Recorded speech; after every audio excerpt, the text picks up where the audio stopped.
तर राम मंदिर होतंय याचा आनंदच आहे, पण भाजप याचं राजकारण करतंय की व्यवसाय करतंय असा टोला शरद पवार यांनी यावरनं लगावलाय.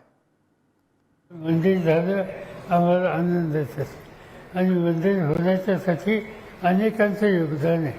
भाजप जे आहे ते राम मंदिराच्या नावावर राजकारण करत आहे असा आरोप होत आहे. राजकारण करता का व्यवसाय करता ही बर्बाद तुरंत था या नहीं, इस पर कंट्रोवर्सी करने की कोई आवश्यकता नहीं.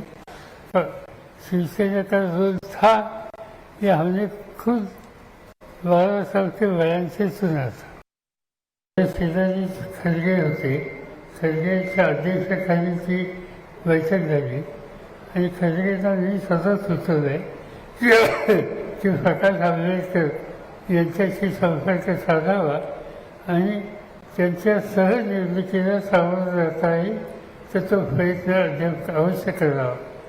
ते त्यांनी त्याच्यानंतर बैठक झाली का नाही हे मला माहिती नाही, पण आम्हाला सगळ्यांची इच्छा आहे की त्यांच्यासह एकत्र जावं.